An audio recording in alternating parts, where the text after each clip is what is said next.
창세기 11장 1절에서 9절. 우리 한 목소리로 합독합니다.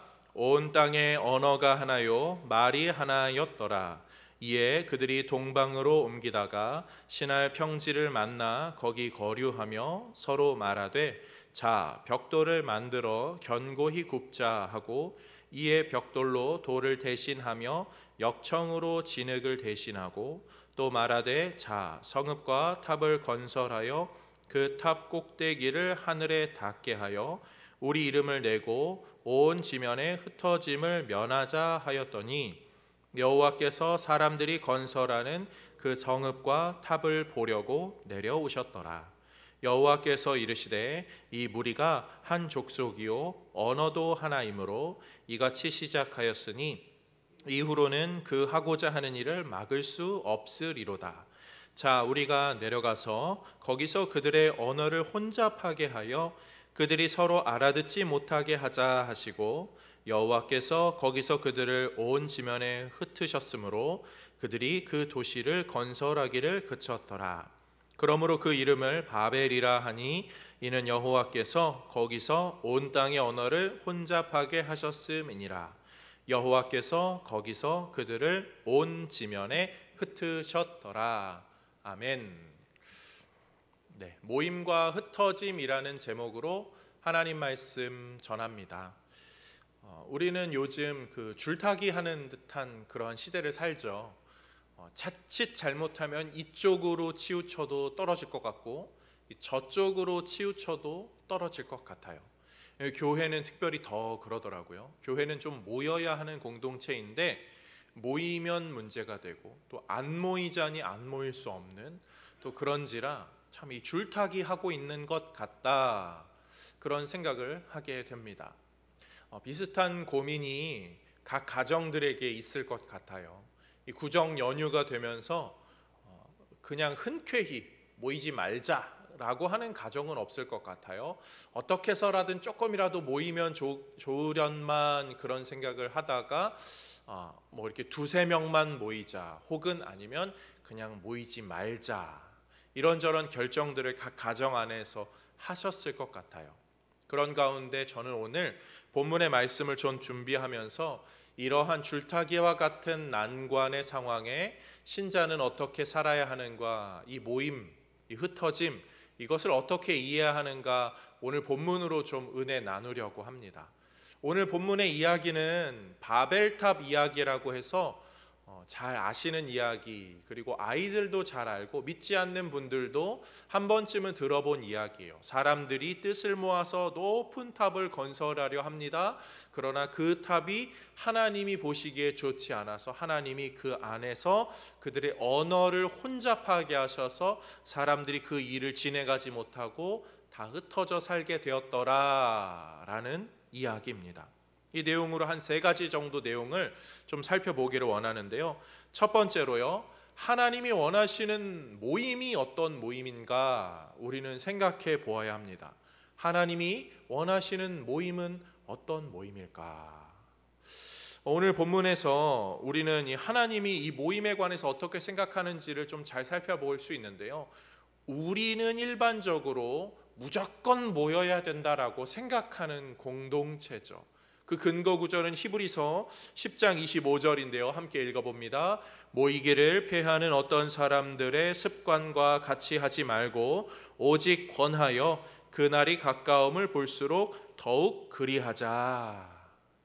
이 구절 하나로 많은 분들이 교회는 무조건 모여야 돼 라고 주장하죠. 그리고 이 교회 모임을 뭔가 조금이라도 불편하게 만들면 이 마지막 때의 적그리스도라고 취급해버리면서 아주 적대감을 강하게 드러내죠.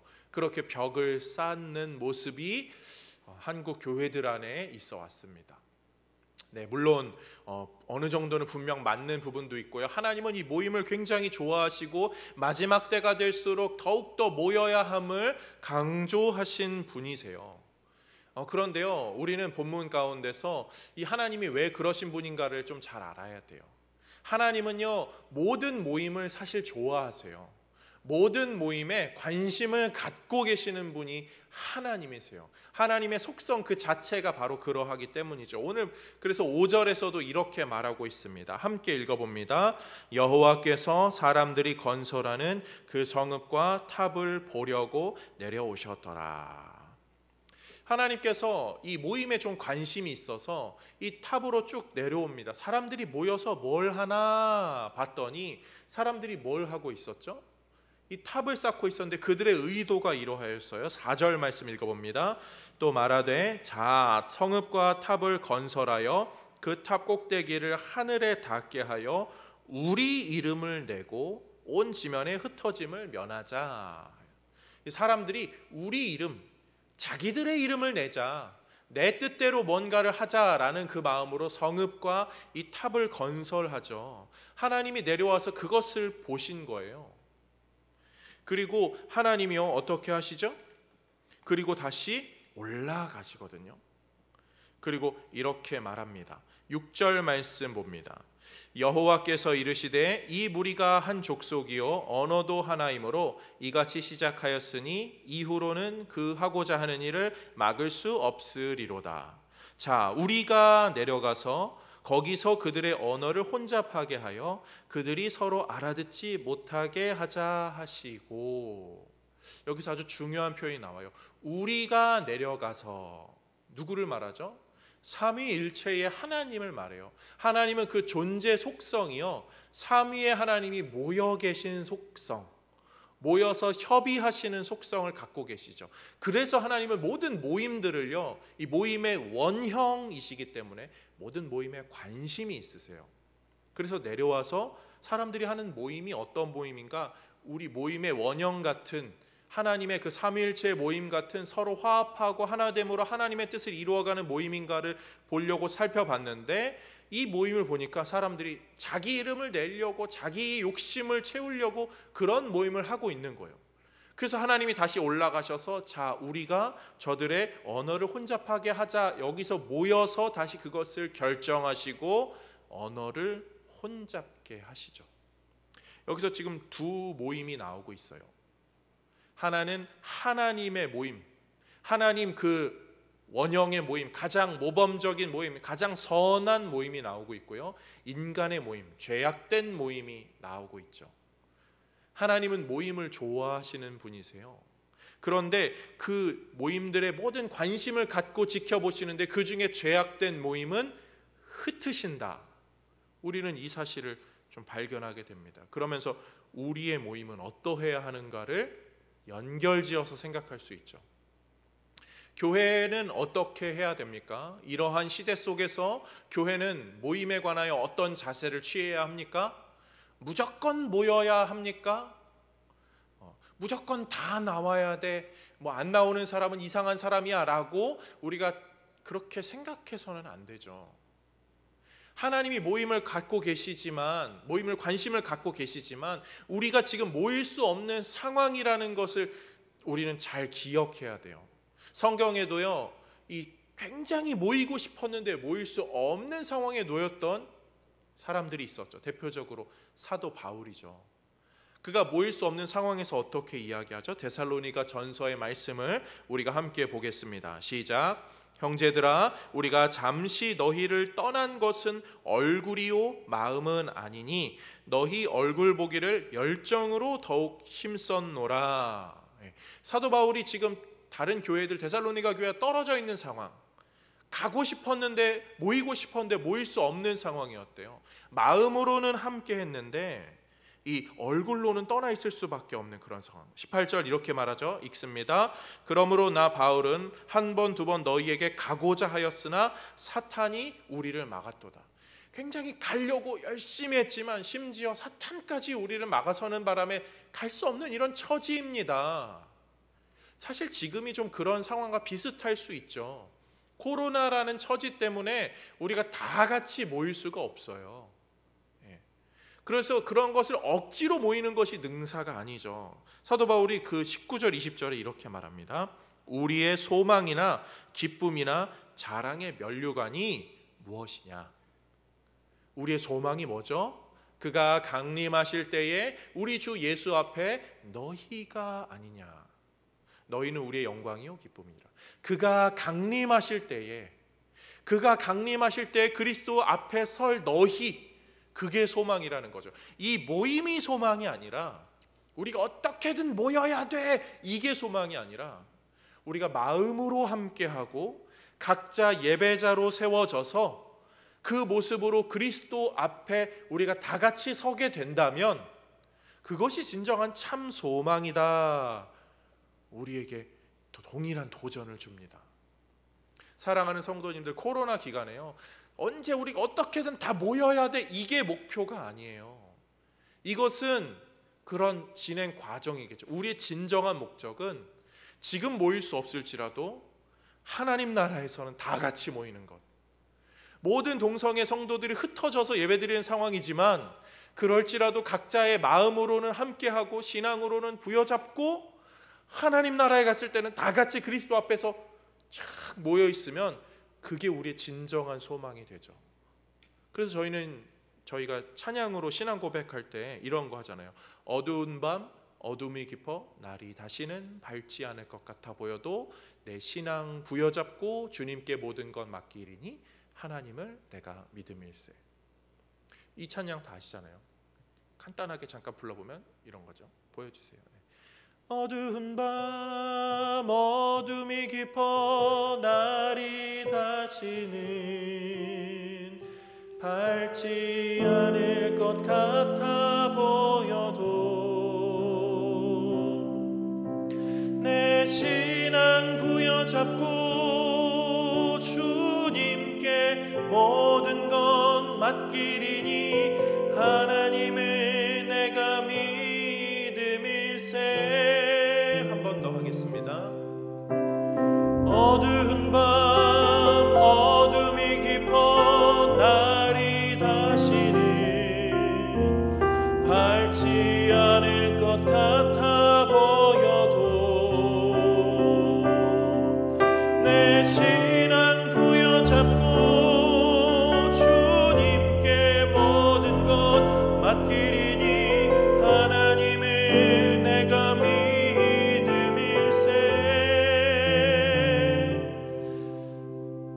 이 찬양의 그 가사가 참 우리에게 적절한 고백인 것 같아요. 지금이 날이 밝지 않을 것 같은 시간이 쭉 계속되고 있죠. 1년이 지나서 아마 정상화되는 것은 내년이 되는 거 아니냐, 이런 얘기까지 나오고 있잖아요. 날이 언제 밝을 것 같은지 전혀 알 수 없어요. 그렇지만 우리가 이럴 때 해야 될 것은 억지로 막 모이자 뭘 하자 이런 게 아니라 각자의 자리에서 신앙을 부여잡고 하나님을 믿고 나아가는 것. 구정 연휴 기간에 모일 수 없지만 그냥 그 한 두세 명의 그런 가족 식구들끼리 집안에만 있어야 하는 그런 상황이지만 그럴수록 더 신앙을 부여잡고 하나님을 믿고 의지하면서 나아가는 그러한 참 소망으로 세워지는 우리 모든 성도님들이 되시기를 주님의 이름으로 축복합니다. 두 번째로 우리가 오늘 본문 가운데서 기억해야 될 것은, 그럼에도 불구하고 하나님의 본심은 모이는 데 있다.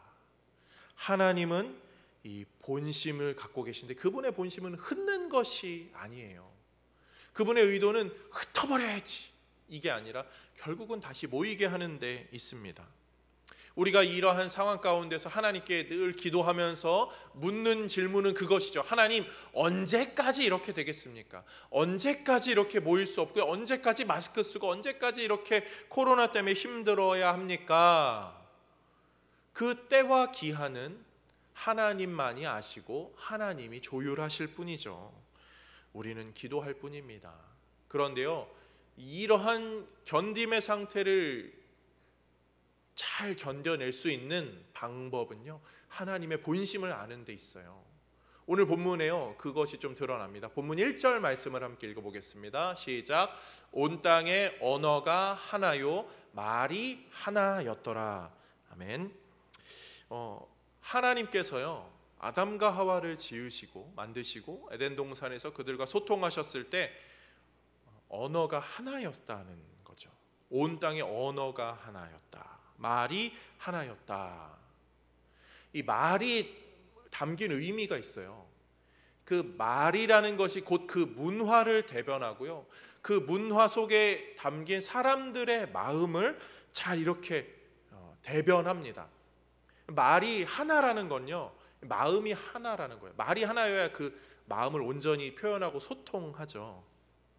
그런 것에 있어서 오늘 하나님은요, 처음에 한 가지 언어를 창조 때 만드셨어요. 모든 아담과 하와 이후의 모든 후손들이요, 한 가지 언어로 서로 소통하면서 서로 뭘 하길 원하셨을까요? 하나님께 영광 올려드리기를 원하셨죠.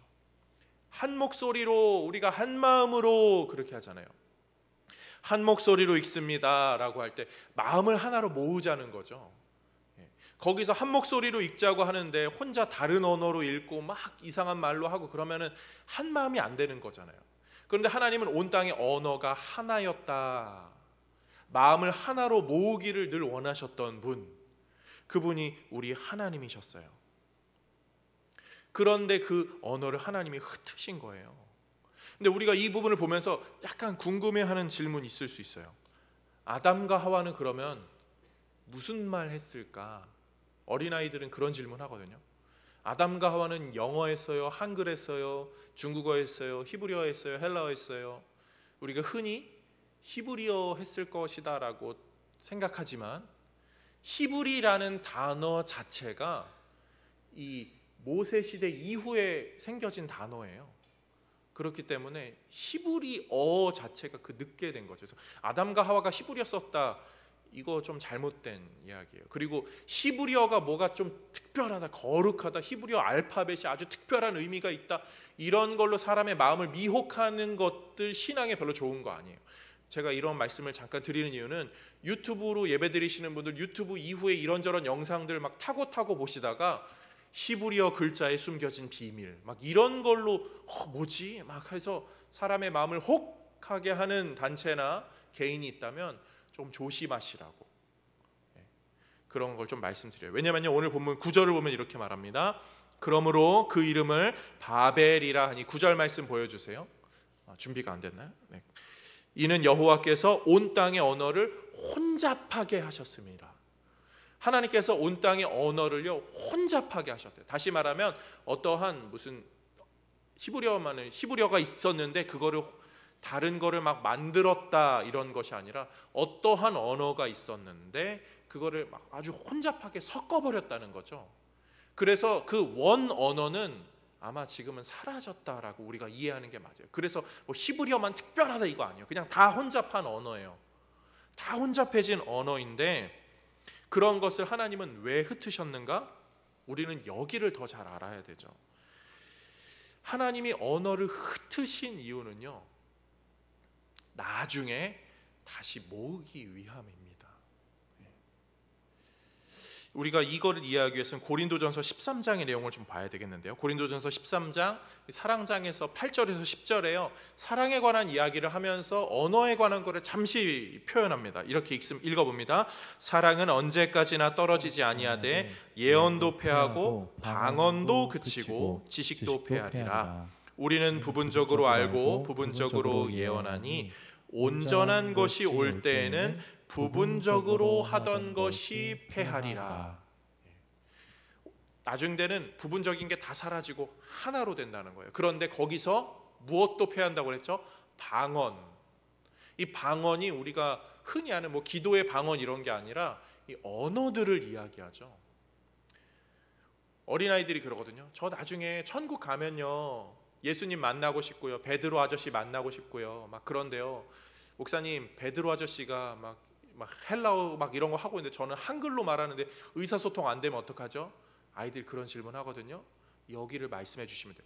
천국에 가면은 방언도 패요. 다 언어들이 다 그런 장벽들이 사라져요. 하나님은 그것을 다 하나로 묶으시는 거죠. 하나님은 왜 이런 번거로운 일을 하실까요? 왜 흩었다가 왜 합치는 일을 하실까요? 이 인간이 그 죄악 때문에 하나님이 그것을 흩으신 거죠. 하나님이 흩으셔서 하나님 왜 그러셨어요? 이게 아니라 우리의 죄가 얼마나 컸던지 하나님이 그것을 해결하기 위해 언어를 흩으시는 과정을 하지만 다시 결국은 그 언어를 합치는 일을 하십니다. 우리가 이 부분을 볼 때요, 조금 이 언어에 관해서 오해하는 분들이 계실 수 있어요. 하나님이 일부러 흩으신 언어인데 왜 자꾸 합치려고 하냐? 왜 자꾸 번역하고 통역하고 그런 거 하나님이 안 좋아하는 일이야 라고 오해할 수 있어요. 근데 그런 거 아니에요. 그런 거 너무 권장될 만한 일이에요. 우리가 약간 정치색을 입혀서 이 막 그 전 세계가 하나로 통합되려 한다는 것에 대한 것이 아주 안 좋은 일이다, 바벨탑을 다시 세우는 일이다, 적그리스도다라고 하면서 자신의 정치 색깔로 이끌어가려는 성향이 보인다면요, 약간 정치색은 공유할 수 있을지 몰라도 신학적으로 그것은 그렇게 좋은 건 아니에요. 다 함께 모여서 선한 것을 이루어낸다면, 하나님께 영광을 올려드리는 일이라면 얼마든지 권장될 만한 일이고요, 사실 인간이 아무리 노력한다 해도 결국 사람은 다 같이 합쳐질 수 없기 때문이에요. 그런데 왜 하나님은 다 흩으시는 과정을 할까요? 언어를 왜 이렇게 흩으실까요? 외국어를 좀 공부하신 분들은요, 그런 이야기를 해요. 그 외국어가 가진 특유의 매력이 있고 그 언어만이 표현할 수 있는 그런 색깔이 있다는 거죠. 쉽게 얘기하면요, 미국 사람들은요, 노란색 하면 옐로우 하죠. 누리끼리한 색 옐로우, 누런색 옐로우, 그냥 다 옐로우예요. 근데 한국말로는요, 누리끼리하다, 뭐 누렇다, 뭐 누리 비스무리하다, 뭐 이렇게 막 다양하게 이렇게 되거든요. 한글이기 때문에 다채롭게 표현되는 영역이 있고요, 또 영어는 영어이기 때문에 다채롭게 표현되는 영역이 있어요. 한글로는 표현이 안 되는, 대표적으로는 그런 거죠. 영어 단어 스펠링 awesome이라는 게 있거든요. 한번 보여주세요. PPT를 준비했는데, awesome, 이 젊은 사람들이요, it's awesome 하면서 이거 굉장히 좋아, it's good, it's excellent 하면서 똑같은 말로 it's awesome 합니다. 근데 이 awesome이요, 좋다, 이런 의미가 있어요. 그런데 두 가지 단어가 합쳐진 거예요. 어랑 some. 근데 어가 뭐냐면요, 우리가 하나님을 경외하다 할 때 이 경외하다가 어예요. 사람이요, 하나님 앞에 섰을 때에 느끼는 감정이 있겠죠. 어떤 감정일까요? 어떤 사람은 두려울 거고요, 어떤 사람은 굉장히 떨릴 거고, 어떤 사람은 너무 기분 좋을 거고, 어떤 사람은 행복할 것 같고, 어떤 사람은 막 날아갈 것 같고, 굉장히 아주 복합적인 감정이 하나님 앞에 섰을 때의 감정입니다. 그런데 이 감정은요, 다른 데서는 결코 느낄 수 없어요. 하나님이라는 존재는 여기에만 있기 때문에. 그래서 하나님 앞에서 느끼는 감정이요, 이 awesome의 감정이에요. 그런데 그만큼 좋다라는 표현을 여기로 차용해가지고 it's good, it's excellent, it's awesome, 하나님 앞에서 느끼는 감정만큼 좋아 라고 영어의 그런 의미를 담게 되는 거죠. 사실 어떻게 보면 좀 불경스러운 표현이 될 수도 있어요. 우리가 그렇게 쉽게 쓸 말은 아니에요. 하나님의 이름을 망령되이 일컫지 말라라는 그런 것과 좀 연결되어서 쉽게 쓸 말은 아니지만 요즘은 그냥 좀 흔히 써요, awesome이라는. 그런데 그 의미, 영어이기 때문에 그런, 우리는 그냥 좋아, 너무 좋아, 너무 좋아. 그런데 그거를 그냥 좋아, 너무 좋아, 너무 좋아를 영어에서는 좀 더 다채롭게 good, excellent, awesome 이렇게 되는 거죠. 하나님이 이 언어를 흩으신 것은요, 동일하게 그만큼 다양한 언어들로 하나님의 영광스러움을 다채롭게 표현하기 위함이에요. 그리고 그것을 나중에 다 합칠 때는요, 그 다채로움들이 다양하게 하나님에 대한 영광으로 이어져서 쫙 올라가는 것, 더 큰 영광으로 변화되는 거죠. 하나님은 더 큰 그 일을 하기 위하여서 지금 흩으시는 일을 하십니다.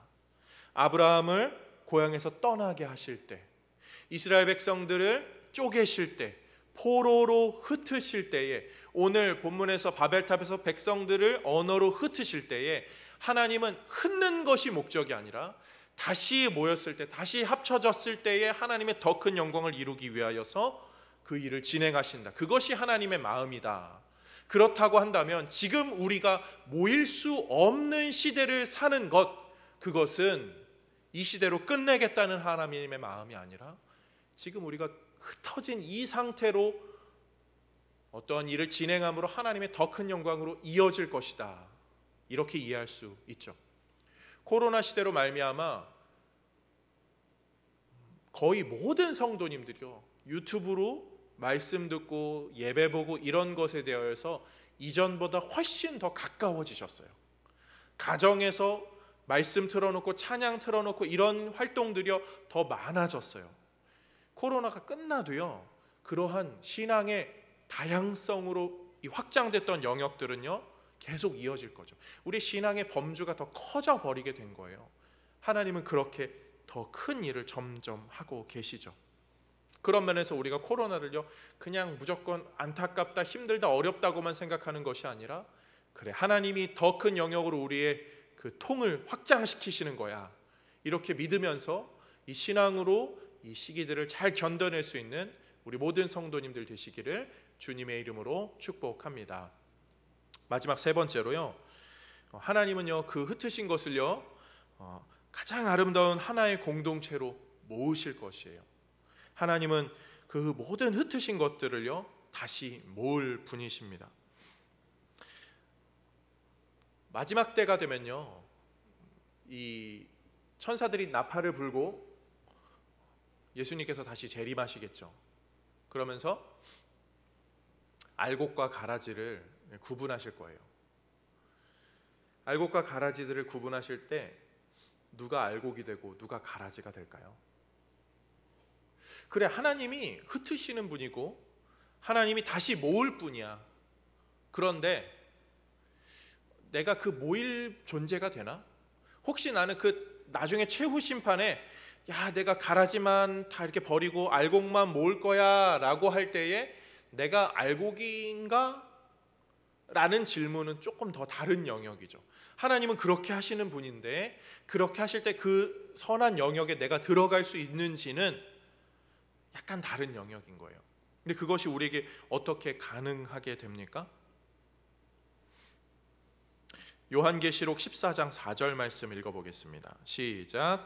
이 사람들은 여자와 더불어 더럽히지 아니하고 순결한 자라, 어린 양이 어디로 인도하든지 따라가며 자며 사람 가운데에서 속량함을 받아 처음 익은 열매로 하나님과 어린 양에게 속한 자들이니.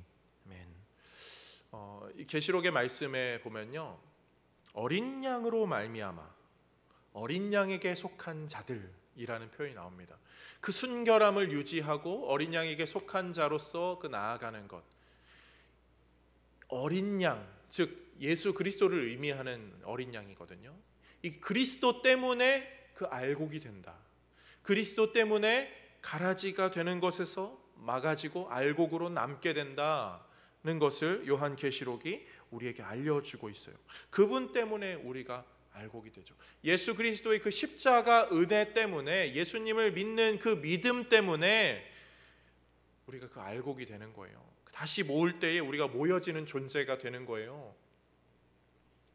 내가 뭘 잘해서가 아니고요, 내가 뛰어나서가 아니고, 내가 훌륭해서가 아니라 예수님이 나의 구주가 되셨기 때문에 우리가 그 모임에 들어갈 수 있게 되죠. 예수님이 우리 죄를 대신하여서 십자가에서 죽으셨잖아요. 그분이 그 일을 하시기 위해서 어떤 일을 하셨죠? 스스로 올라가고자 하는 욕심 많은 인류를 구원하기 위해서 하늘에서 대신 내려오셨어요. 우리가 아무리 올라간다 한들 우리가 결코 올라갈 수 없는 영역이잖아요. 근데 그것을 올리기 위해서 그분이 내려오셨죠. 하나님은요 그 죄악된 공동체를 흩으십니다. 그런데 그 흩어진 자들을요 다시 구원의 길로 이끄시기 위하여서 예수님이 하나님으로부터 찢어져 내려오셨죠. 그분이 십자가에서 그렇게 기도하시죠. 엘리 엘리 라마 사박다니, 나의 하나님 나의 하나님 어찌하여 나를 버리시나이까. 그분이 버림받으셨기 때문에 우리가 용납받게 되었어요. 그것을 이사야서 53장 5절은요 이렇게 말하죠. 그가 찔림은 우리의 허물 때문이요 그가 상함은 우리의 죄악 때문이라. 그가 징계를 받음으로 우리는 평화를 누리고 그가 채찍에 맞음으로 우리는 나음을 받았도다. 그가 징계를 받아서 우리가 평화를, 그가 맞음으로 우리가 나음을, 그가 내려오셨기 때문에 우리가 올라가게 되었고요. 그분이 하나님으로부터 찢어지셨기 때문에 우리가 다시 싸매고 올라가게 되는 은혜를 경험하게 되었다. 그것 때문에, 그 예수님 때문에 우리는 알곡이 되어서 지금 이 찢어진 상태에서 흩어져 있을지라도 하나님의 다시 그 모으시는 그 신앙의 역사 가운데 우리가 포함될 것이다. 우리는 확신할 수 있습니다. 그것을 위하여서 지금 우리는요, 하나님의 마음을 잘 알고 견디는 것이 필요해요. 하나님의 목적은요, 우리를 빨리 코로나 지나고 다 같이 모이게 하는 것에 궁극적인 목적이 있지 않아요. 그것은 어쩌면 부차적인 단계죠. 하나님의 궁극적인 목적은 우리가 예배자로 세워지는 것, 그리하여 하나님 나라에서 다 같이 모이기에 흠없는, 부족함 없는 그런 존재들로 세워지는 것, 하나님은 그 일을 진행하실 것이고 진행하고 계십니다. 그것을 우리가 알고 믿는다면, 그 하나님이 그러한 분이심을 알고 믿는다면 하나님을 더 의지하며 나아가야죠. 호세아 6장 1절 마지막으로 읽겠습니다. 오라, 우리가 여호와께로 돌아가자. 여호와께서 우리를 찢으셨으나 도로 낫게 하실 것이요 우리를 치셨으나 싸매어 주실 것임이라. 아멘. 이 신앙의 고백이 우리 모든 성도님들에게 있기 원합니다. 우리를 찢으셨으나 그분이 낫게 하실 것이고 싸매어 주실 것입니다. 그때를 기다리면서 각자의 자리에서 참 신앙인으로 예배자로 잘 세워지는 우리 모든 성도님들이 되시기를 주님의 이름으로 축복합니다. 우리 시간 찬양 고백하면서 하나님께 나아가겠습니다. 약간 어려운 찬양인데요, 우리를 포기하지 않으시는 하나님의 마음을 함께 떠올리면서 찬양합니다. 여호와께 돌아가자, 내 백성이 나를 떠나. 다음 찬양입니다. 두 번째 찬양으로 모여주시면 되겠습니다.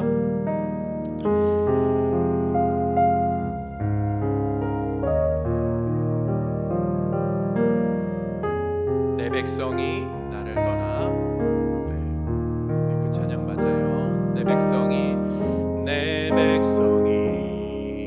나를 떠나. 돌아섰지만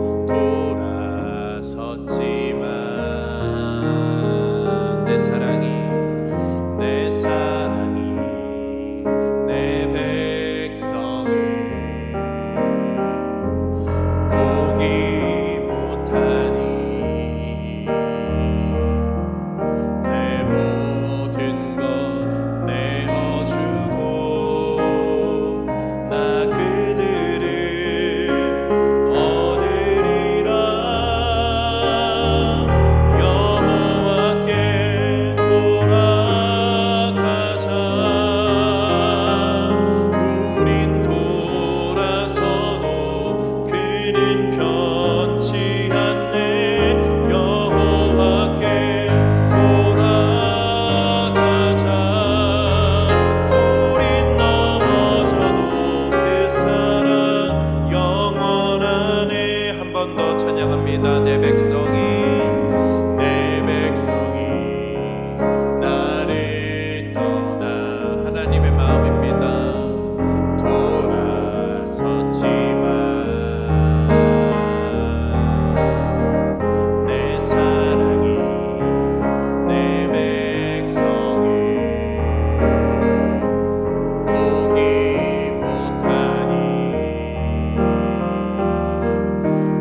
사랑은 어떤 사랑입니까? 사랑